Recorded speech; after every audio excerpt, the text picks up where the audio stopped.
From the heart of Africa, Burkina Faso shines anew.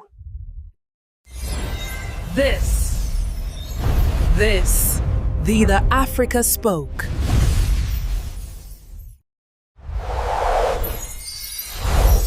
Don't forget to subscribe for more powerful African stories.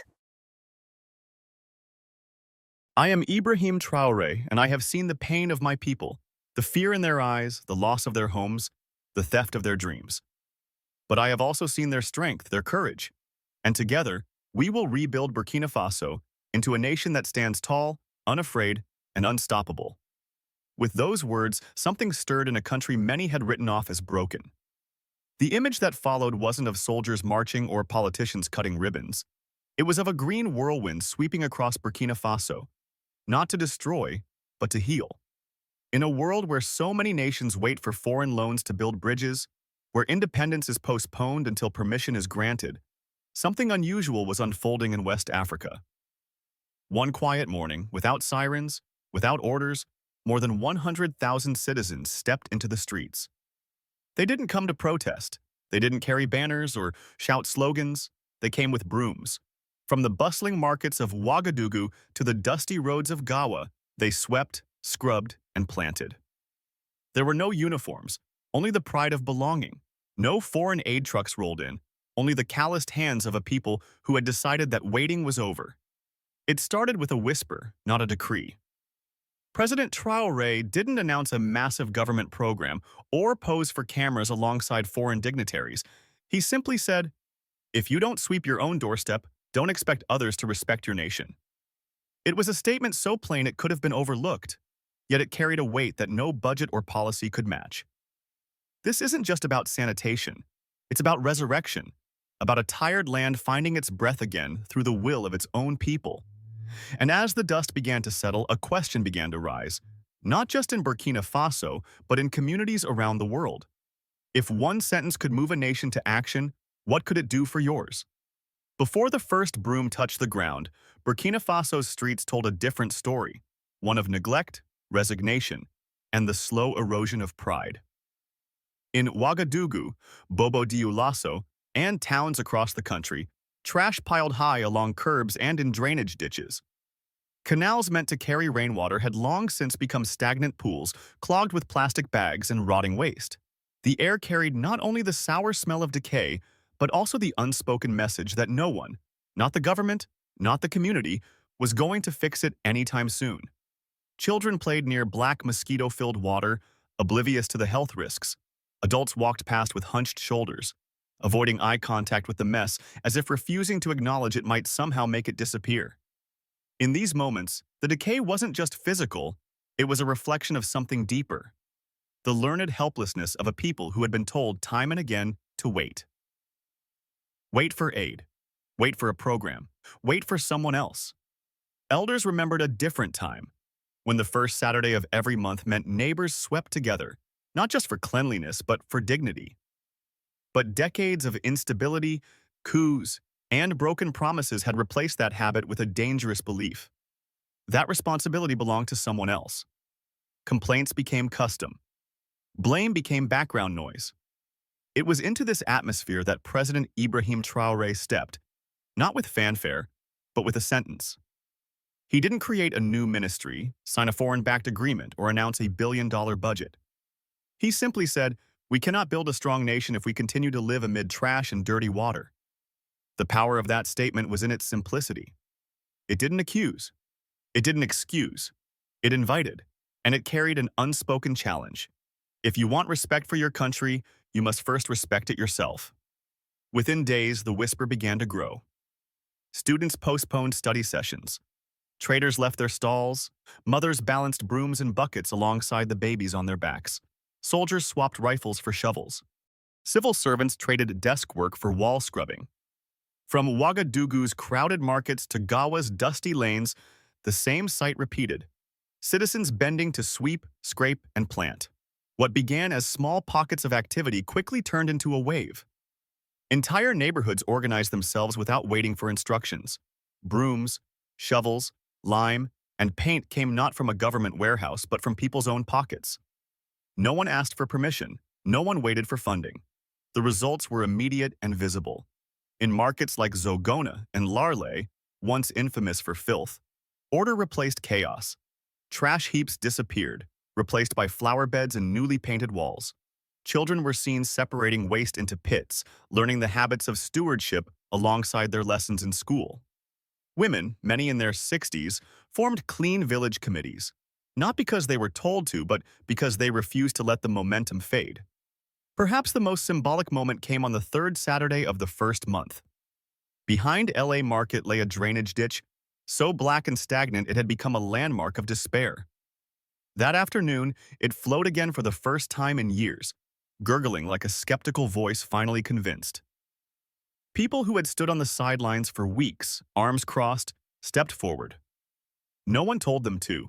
The sight of clean water moving freely was proof enough, and it made indifference shameful. By the end of the first month, the numbers spoke volumes. Over 100,000 citizens actively participating. 400 kilometers of drainage cleared. 8,000 tons of waste removed. Thousands of unauthorized kiosks dismantled to restore public walkways.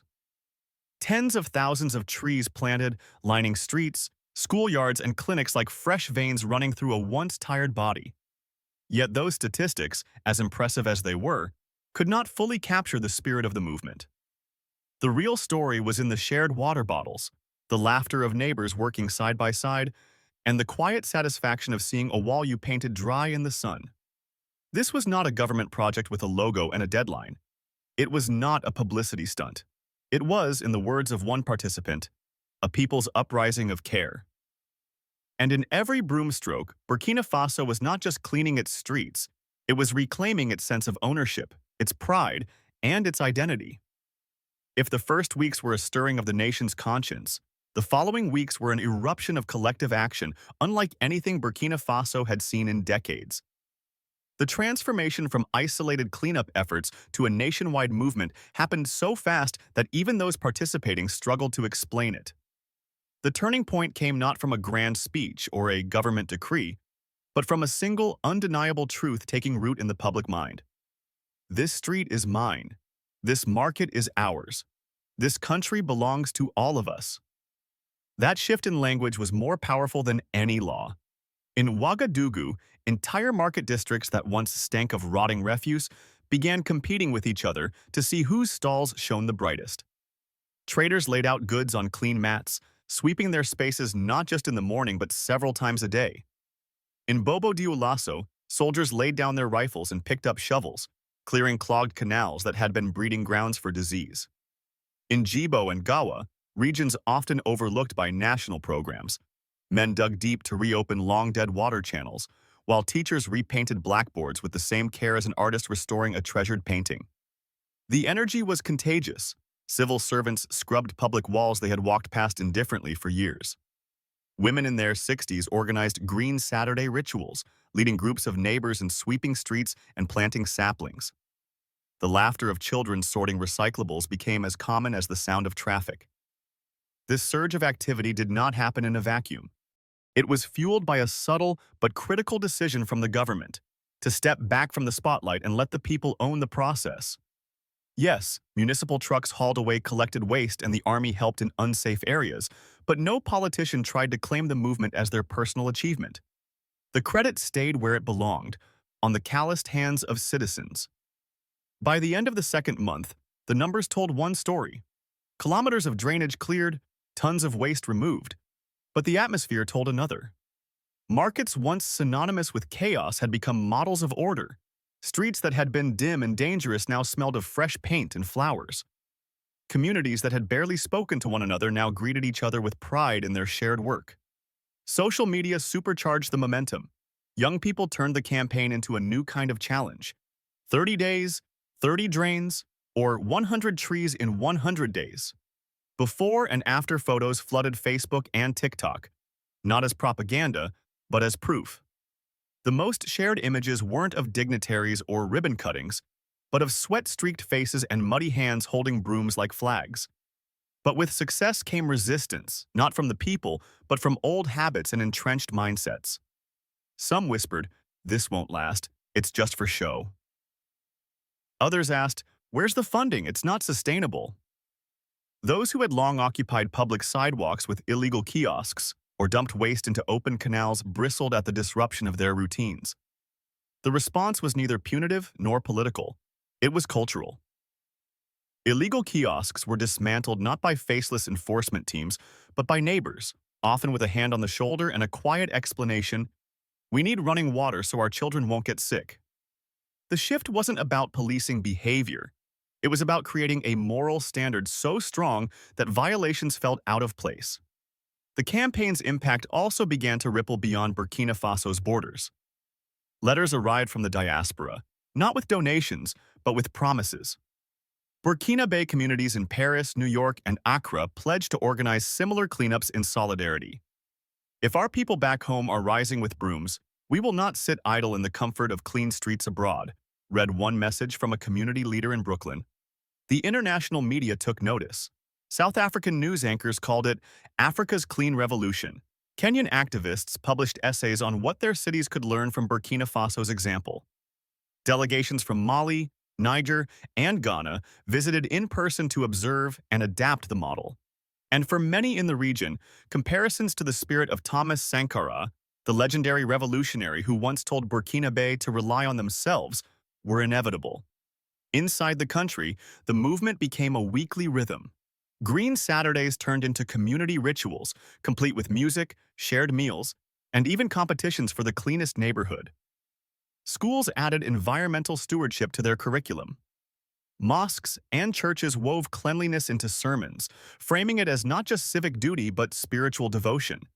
And yet, the true measure of this high point wasn't in the freshly painted walls or the tree-lined streets. It was in the eyes of the people. They no longer looked away from the problems in front of them. They faced them head-on, broom in hand. The momentum had become self-sustaining. The question was no longer, will they keep going, but what will they tackle next? In that moment, Burkina Faso wasn't just cleaning its streets. It was cleansing an old wound and showing the continent and the world what a united people can do without waiting for permission. By the third month, it was no longer possible to walk through Burkina Faso's cities and villages without seeing the transformation and feeling it. The physical changes were striking.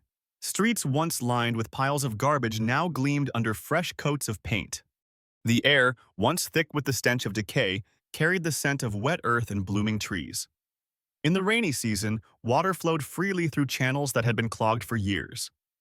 But the deepest changes could not be measured with a broom or a shovel. They were happening in the way people lived, spoke, and saw themselves. The first and most immediate impact was on public health. Clinics in Ouagadougou, Bobo-Dioulasso, and Gawa reported fewer cases of malaria, dengue, and diarrheal diseases. Stagnant water, the breeding ground for mosquitoes, had been cleared. Children who once played barefoot near trash heaps now had cleaner, safer spaces. Public health workers, long overwhelmed, began to breathe easier. "It's the first time in years we've seen this kind of drop in seasonal illness," one nurse said, smiling as she walked through a market free of flies. Markets themselves became safer and more vibrant. In Zogona, traders began laying out their goods on clean mats, decorating stalls with flowers and bright fabrics. Customers lingered longer, unhurried by the smell or the chaos. In Larley, young men formed a weekly green crew that swept not just the ground, but also scrubbed walls clean to the beat of local music.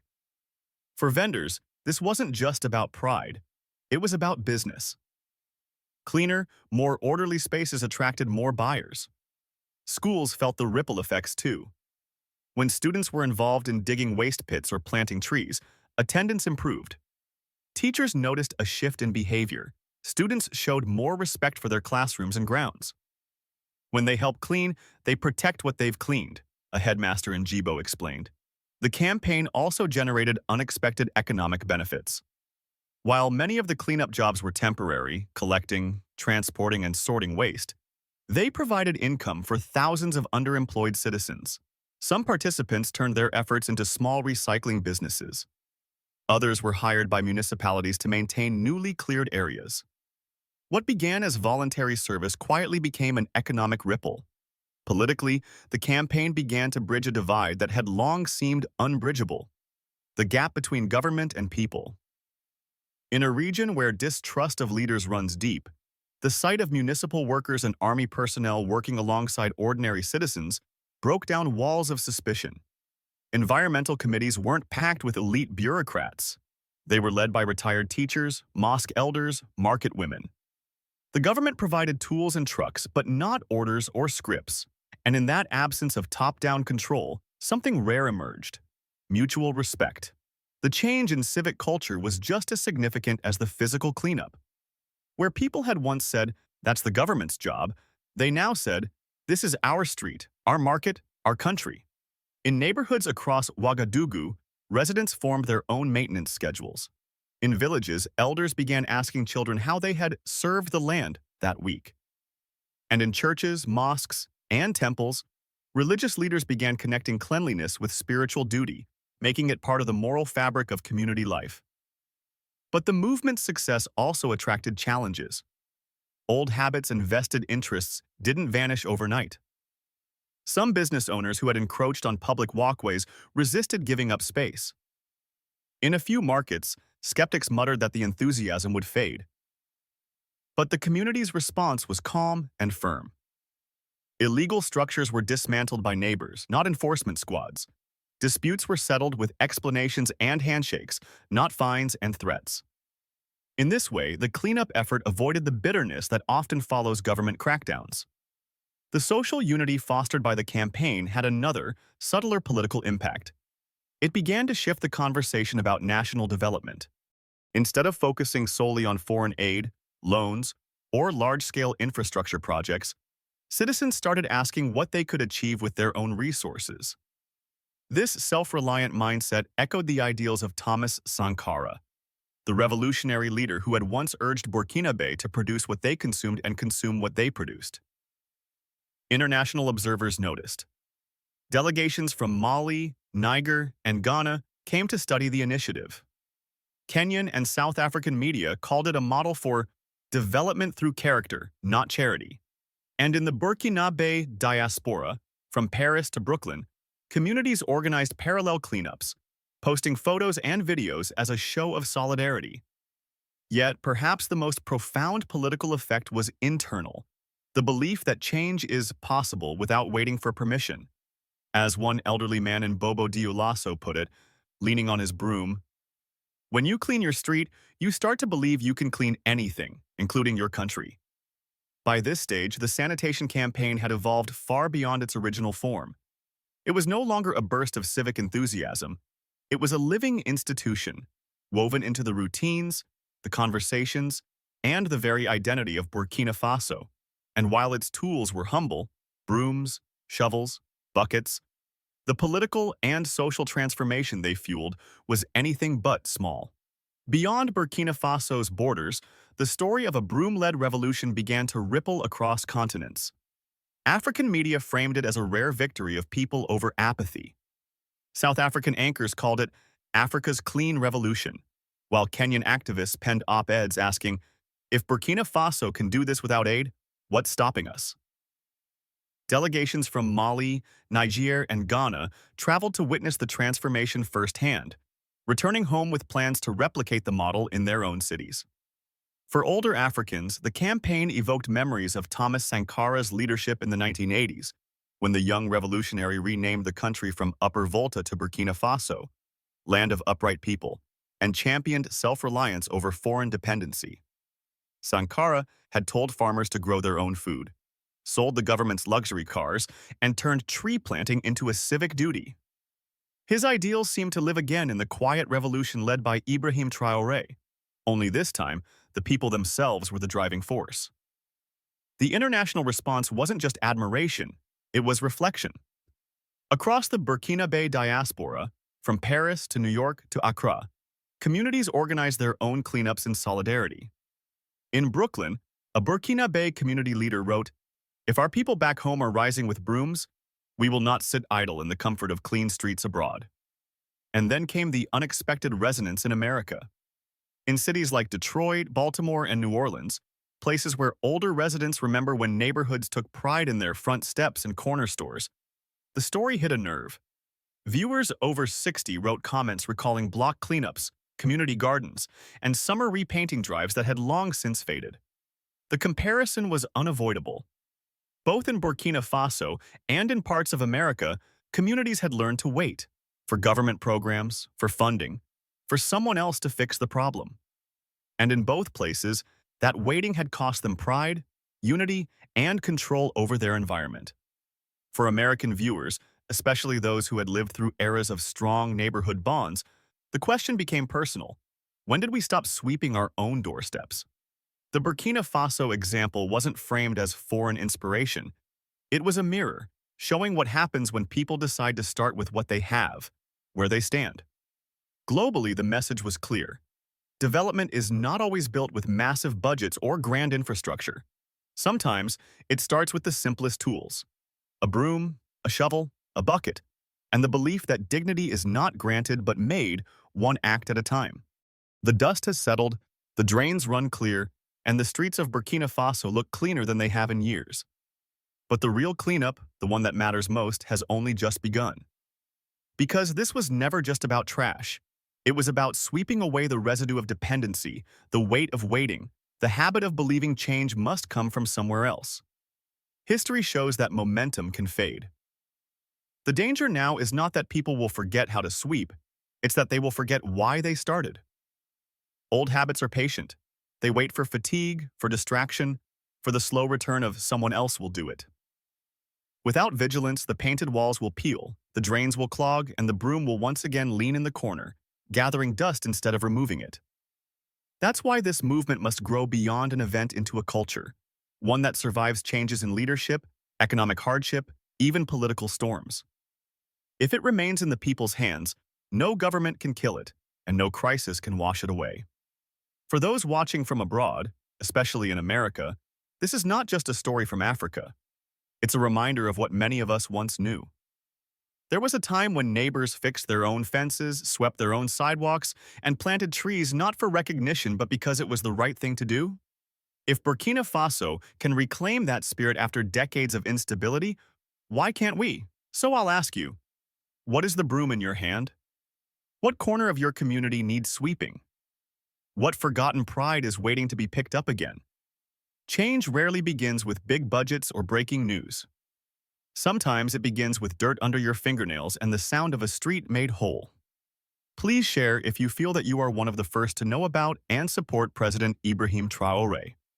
Subscribe if you believe that the truth is more important than the headlines. Leave a comment with the name of a neighborhood you believe in and tell us what you would do if you stopped waiting and started working. Because in Burkina Faso, the broom has become more than a tool. It's a declaration.